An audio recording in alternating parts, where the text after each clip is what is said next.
Assalamualaikum warahmatullahi wabarakatuh. Salam sejahtera untuk kita semua. Jumpa lagi dalam podcast Telco Update, Jembatan Stakeholder Telekomunikasi. Kita akan membahas pertelekomunikasian Indonesia secara logis dan gamblang. Kami bercerita, silakan Anda berkomentar. Hari ini sudah hadir teman saya kuliah dulu di Trisakti, Pak Bernard, ya sekarang Direktur Infinera Networks Indonesia, dan juga Guru Besar Teknik Elektro UI, Prof. Jamhari Sirat, dan juga Ketua YPPTI. Selamat pagi semuanya nih. Pagi banget ya hari ini tapping ya. Tappingnya pagi banget kita hari ini. Karena teman saya kuliah, Pak. Iya, teman kuliah, Pak. Teman saya kuliah dulu, Pak. Teman-teman, jadi dari mulai awal sampai lulus barengan sama Berat ini. Badung-badungnya barengan. Iya. Sama-sama tahu lah. Nah, karena ceritanya, Infinera Network itu sebenarnya vendor di bidang apa? Oke, Infinera Network itu sebenarnya dia vendor di bidang telekomunikasi, spesialisasi dia di DWDM. DWDM itu lebih kepada perangkat aktif di jaringan fiber optik. Jadi untuk jaringan fiber optik ini untuk antar BTS kayak gitu, Prof ya? Ya itu ya antar BTS itu di jaringan akses. Kita juga ada di jaringan metro, ada di backbone bisa long haul, bisa semuanya ya. Long haul, kemudian itu di darat maupun di laut. Oke. Gimana bisnisnya sekarang, Nat? Sekarang bisnis vendor telekomunikasi memang menarik ya. Kalau saya lihat dengan pergerakan-pergerakan dan perubahan-perubahan ekosistem ya, Prof ya. Di satu sisi teknologi 5G saat ini kita masih menunggu untuk take up. Jadi lagi nunggu gini, market atau pasar masih bagus? Pasar nggak? Pasar bergerak sekarang. Pasar udah mulai bergerak nih. Pasar bergerak di industri yang agak berbeda gitu ya, tapi tetap telekomunikasi. Dia lebih ke traffic untuk antar data center, kemudian juga untuk traffic OTT kayak Google, Facebook, Amazon, Microsoft. Lebih ke sana. Gitu kan. Dan banyak traffic yang sekarang lewat rute laut Indonesia. Jadi Infinera masih bisa survive masih kayak seperti ini. Justru kita lagi mengambil momentum di situ.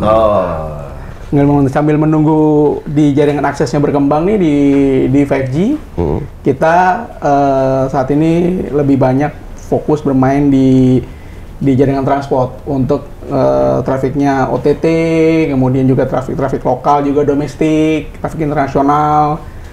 Itu lebih yang kita fokuskan saat ini seperti itu. Nggak ke operator ya, nggak ke operator, karena si OTT ini tidak bisa bekerja sama tanpa adanya operator atau ISP di Indonesia. Karena itu adalah regulasi yang ada di Indonesia seperti itu. Jadi lokal marketnya masih bagus ya? Lokal market saya bilang sih masih bagus, masih tumbuh gitu karena tentunya dari sisi jaringan si traffic dari internasional yang masuk ke Indonesia, backbone ini kemudian dia akan didistribusikan ke domestik kan tentunya. Karena end customer-nya kembali lagi ya residensial, bisnis, kemudian user mobile. Di situ kan mereka butuh jaringan lagi. Seperti itu. Dan AI yang kita coba tunggu ini untuk dari data center sendiri di AI itu kan cukup tinggi ya, karena AI butuh ngambil data untuk ngebuat trainset.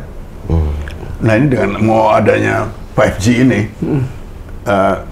itu teknologi DVB-M tadi masih bisa untuk mengantisipasi, kan sekarang bandwidth-nya lebih dibutuhkan makin lebar untuk 5G. Itu sebenarnya yang kita tunggu. Dan latensinya segala macam. Itu kita tunggu sekarang karena butuh latensinya kecil, ya kan. Kemudian juga butuh traffic yang besar di sisi akses.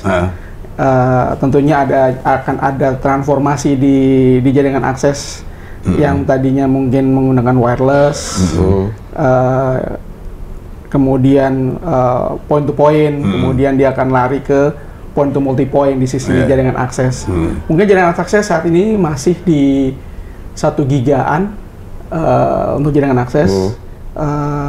Kedepannya kita harapkan dengan adanya 4G yang semakin banyak ini dan adanya konsolidasi industri dari fixed dan mobile, diharapkan bisa menjadi 10G, dan nanti pada saat 5G akan datang minimal 25G sampai 100G. Sampai masih mampu ya, masih. Justru itu memang ini kita tunggu.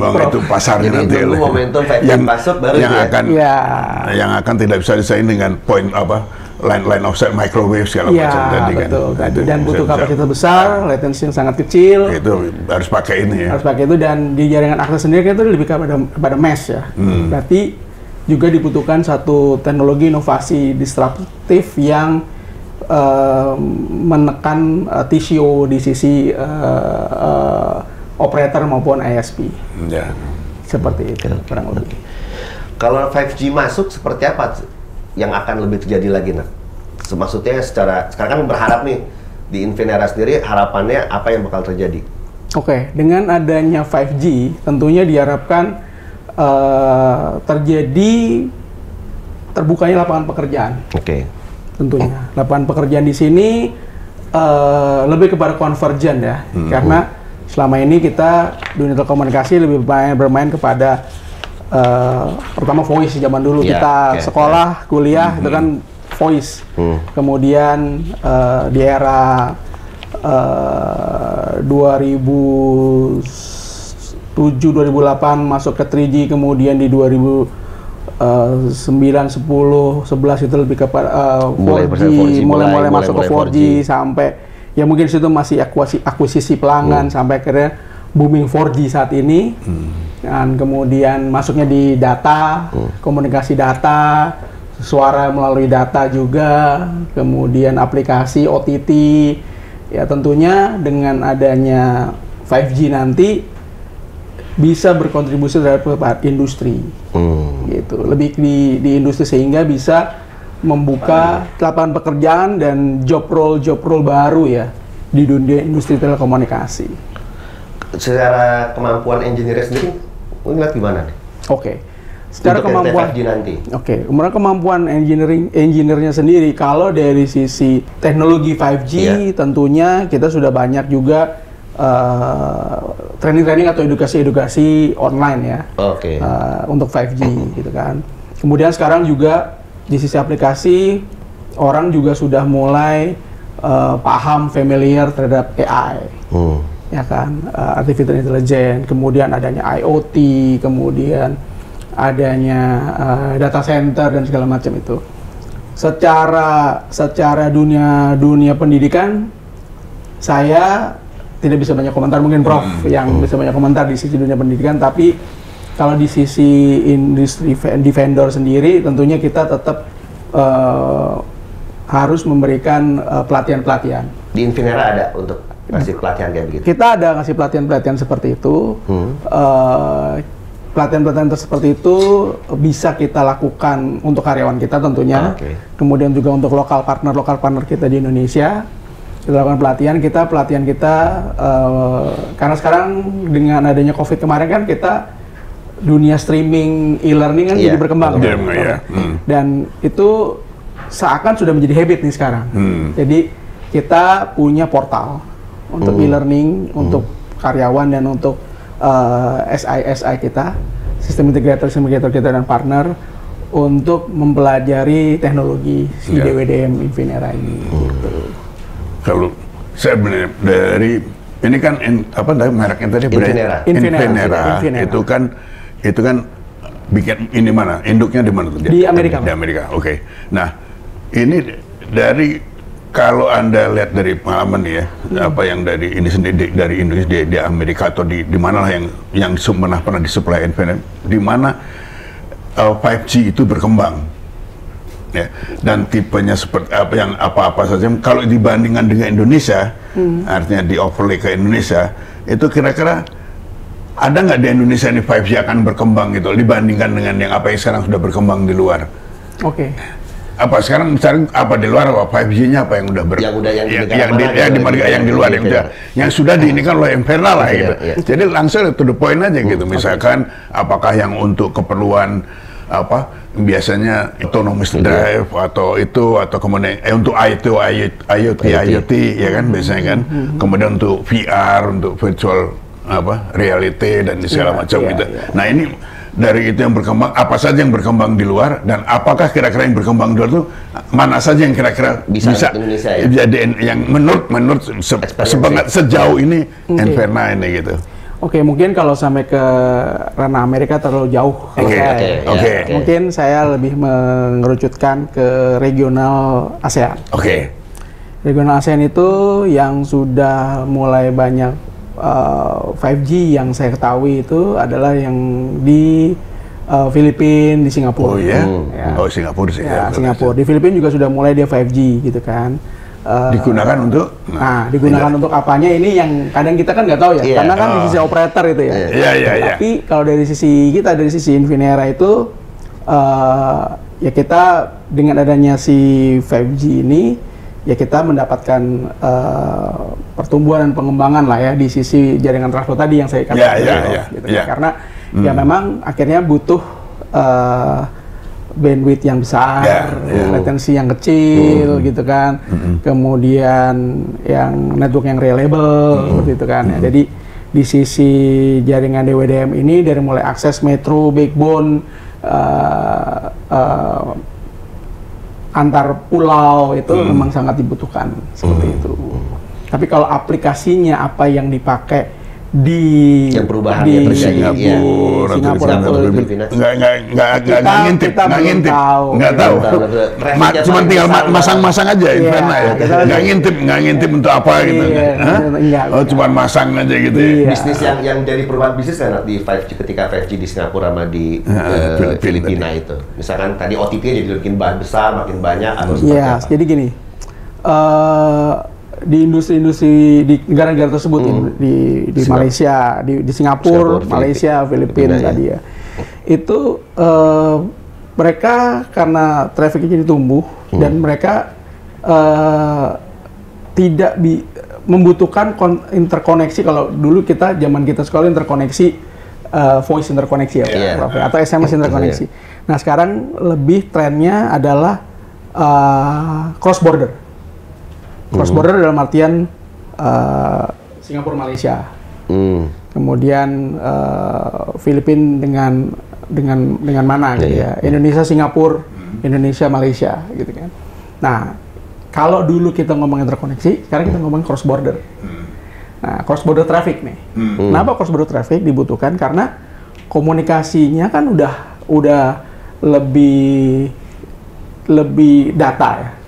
Kalau data itu kan dia udah bisa kemana-mana aja, karena kan ya mungkin tadi dengan adanya resiliency tadi, dan data center itu tidak tersentralis di satu tempat, tapi ada di beberapa area seperti itu. Kurang lebih gitu sih, Prof. Agak perbedaannya dengan yang kemarin-kemarin. Yang 4G paling kemarin. Ya dengan 4G betul. Makanya dengan Anda sejauh mana dalam pengalaman di Filipina dan Singapura tadi, apa bisa sebenarnya diaplikasikan di Indonesia, apa yang terjadi? Karena kalau Indonesia gini, nanti Indonesia kan usernya kan baru ngomonginnya streaming, dia ngomonginnya OTT pakai buat WA atau apa gitu loh. Ya. Apakah perkembangan itu buat jadi mengubah industri, misalkan di sisi industri. Kalau itu, kalau menurut saya pribadi ya, itu lebih kita ngelihatnya ke arah behavior.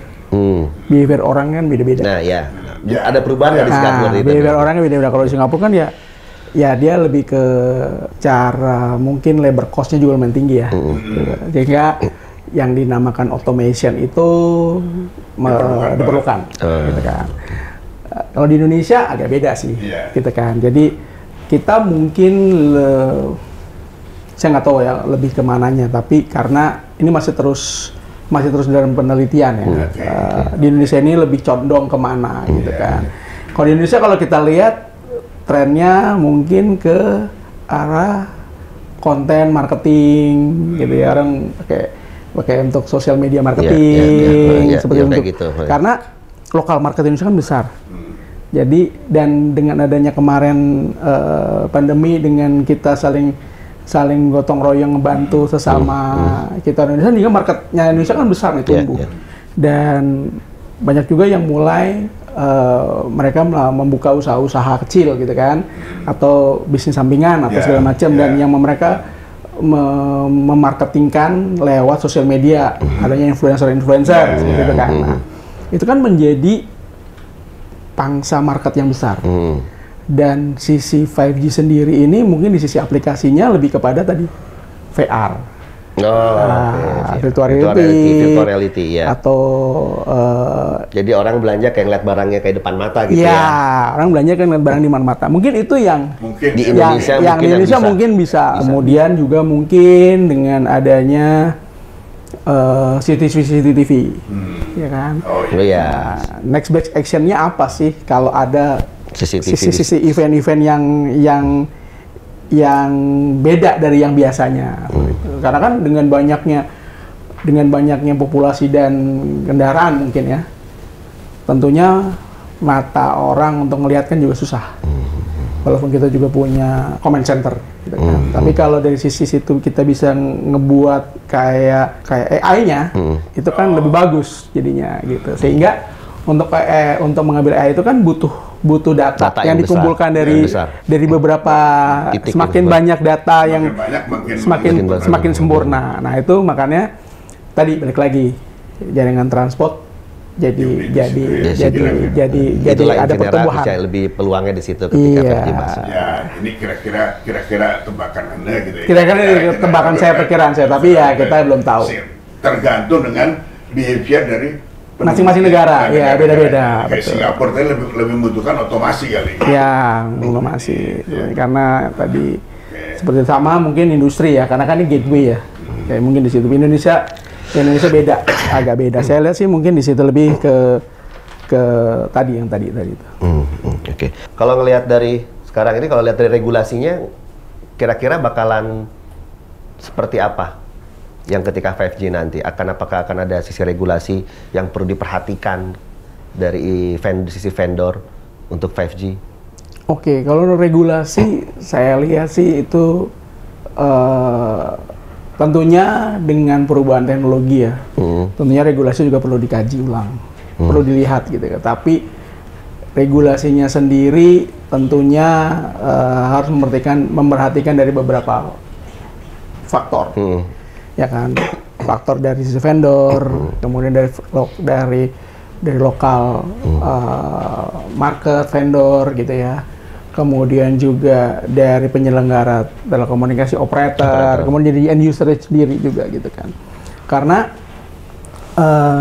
dengan perubahan ini atau dengan adanya transformasi teknologi ini, tentunya akan membuka pangsa pasar baru seperti itu.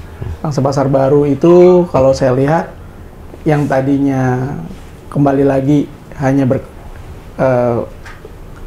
telekomunikasi hanya untuk komunikasi manusia gitu kan, sekarang lebih juga ke manusia dengan mesin dengan mesin seperti itu. Nah itu yang perlu juga kita lihat regulasinya seperti apa. Karena ada mesin to mesin nanti. Ya, sama juga Indonesia akan berperan penting di dalam dunia telekomunikasi ini, dan bagaimana menyikapi pemain global. Pemain global player ini yang akan masuk ke Indonesia. Seperti apa? Bagaimana kita memprotek juga market Indonesia dengan mengkombinasikan dengan market-market di luar. Seperti itu. Pemain lokal dan pemain global. Oke. Itu ya Prof ya. Ada apa penelitiannya, research-nya mungkin dilibatkan di sini kali Prof ya? Iya. Karena kan tentunya dengan tadi trennya berubah dari interkoneksi antar operator di lokal, kemudian international roaming ya kan mulainya, kemudian juga nanti masuk ke ada komunikasi cross border gitu kan. Nah, kalau udah cross border ini kan paling tidak pemain-pemain di negara-negara ASEAN dan juga di negara-negara Asia. Nah, pemain-pemain global ini atau pemain-pemain regional player ini bagaimana dia bisa bekerja sama dan berperan aktif juga di industri telekomunikasi Indonesia dari sisi investasi, dari sisi operasional, seperti itu kan Prof. Dari sisi transfer knowledge mungkin ya kan. Nah tentunya mereka juga membutuhkan teman-teman Indonesia juga untuk berkarya di situ. Iya. Kalau itu udah ada forumnya kan untuk apa itu sekarang ada forumnya itu. Tapi kalau saya balik saya tanya, selama ini pada waktu 4G ini, apakah peraturan regulasi yang ada ini sudah ada merasakan ada sedikit hambatan atau ada itu di situ gitu? Misalkan ada nggak dari sisi telekomunikasi ya, bukan dari sisi ininya akibat OTT terus kemudian ada Facebook, ada ini mengenai kontennya, jadi bukan kontennya ya, tapi peraturan dikeluarkan oleh pemerintah, oleh Kominfo, oleh Postel ini ya, untuk Anda bergerak dalam menginikan Pojade sebagai vendor untuk ini. Oke, kalau kita kan di Indonesia kita modelnya go to market kita kan kita nggak jual langsung saat ini di Indonesia, gitu kan. Gitu. Jadi kita bekerja sama dengan lokal partner, gitu. Jadi kalau saya lihat sih ini udah cukup bagus untuk juga menumbuhkan perusahaan-perusahaan lokal, gitu ya. Perusahaan-perusahaan lokal, kemudian kompetensi lokal dibentuk, gitu kan. Skill juga dibantu, gitu ya. Itu bagian dari regulasi yang mendukung, gitu ya, untuk iklim di 4G seperti itu. Dan saya rasa sih karena kami bermain di jaringan infrastruktur perangkat aktif, kita sih so far tidak ada masalah ya untuk regulasi yang ada, gitu ya. So far kita tidak ada masalah.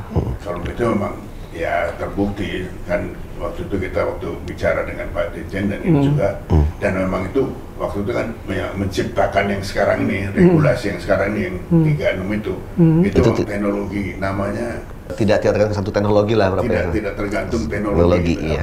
Tidak berdasarkan, tapi berdasarkan peraturan permainan. Iya, betul. Perubahan teknologi nggak perlu harus berubah regulasinya seperti itu sebenarnya. Ya, tidak, tapi ya mungkin nanti pada saat yang perlu diantisipasi adalah bagaimana kita bekerja sama dengan global player, pemain-pemain global. Ya. Jadi mungkin akibat dari teknologi ini bermainnya lebih luas lagi. Gitu. Iya, skop ruang lingkupnya lebih luas. Itu yang, tapi mungkin itu bukannya peraturan telekomunikasi, mungkin peraturan lain juga bisa berubah seperti itu. Betul. Tapi teknologinya tidak menghambat, tapi akibat dari itunya. Iya, betul. Kalau dengan dunia pendidikan sendiri ada ini nggak sih kerjasama gitu, kolaborasi gitu? So far Infinera belum ada kerjasama dengan. Jadi kalau mahasiswa magang kayak gitu belum. So far sih kita belum pernah ada ya yang magang seperti itu, karena kan ya mungkin kita belum perusahaan yang operator vendor tier 1 ya. Gitu kan. Jadi kita masih mereka lebih mencarikan vendor tier 1 ya, gitu kan. Research juga di Indonesia nggak ada research, semua dari research so far masih dari luar semua. Dari pusat semua. Ya, tapi memang kita beberapa kali juga diminta tentang market research Indonesia seperti apa sih, tren-tren di Indonesia seperti apa, kemudian pangsa pasar di Indonesia trennya ke arah mana, gitu kan. Apa yang sedang happening di sini. Oke, jadi lebih ke data market research ya. Selama ini Anda banyak membutuhkan SDM dari lulusan ini gitu yang fresh gitu, selama ini di perusahaan ini ya. Kalau di Infinera sendiri untuk yang fresh graduate saat ini kita memang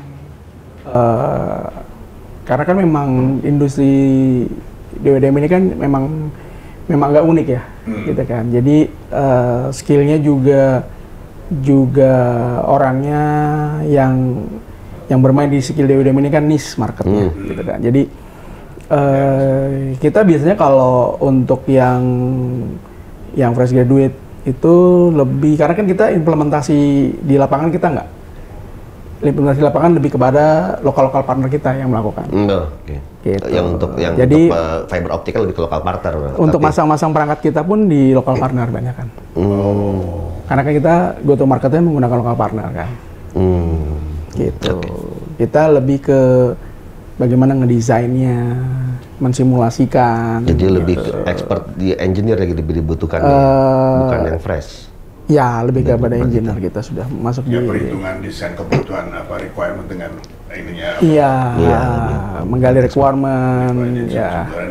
Implementasinya seperti apa. Tapi pemasangannya sendiri ada lokal partner. Lokal partner, betul. Cuma menghitung desainnya, ya. Dari permintaan menjadi desain. Ya, desain. Kemudian ntar kita juga kerjasama dengan lokal partner. Ya, kalau lokal partnernya sudah kita didik dan bisa melakukan desain, ya kita lebih kepada validasi. Oke. Ya, jadi kita validasi apakah desain dan requirement yang didapat itu sudah oke, kita validasi, pada saat sudah oke baru kita. Jadi Anda nggak butuh banyak SDM ini? Saat ini ya kita nggak butuh banyak SDM memang. Jadi ya kita perusahaan, makanya agak unik lah, beda dengan yang tier 1 gitu. Oke. Ya kalau butuh pun juga mudah gitu, artinya dapat lulusan sini masih bisa bisa di-train. Itu yang paling ada kebutuhannya gitu, tapi kalau butuh pun juga masih mudah gitu. Iya, untuk betul. yang kompetensi seperti itu, iya, gitu. Betul. Kompetensi dasar. Kompetensi dasar ada. Knowledge. Kurang lebih sih itu ya. Oke, cukup. Oke. Nat, kalau ada pesan yang sampaikan ke stakeholder telco yang lain, silakan Nat. Mau ke regulator atau mau ke operator? Enggak sih. Enggak ada? Enggak ada. Oke. Thank you Nat ya, udah bisa hadir. Sip, thank you. Sip, makasih. Ya, makasih Prof. Makasih ya. Kita pamit undur diri dulu, kita nanti next episode berikutnya. Saya Anggi Makmur dan Profesor Jamhari. Wassalamualaikum warahmatullahi wabarakatuh. Waalaikumsalam.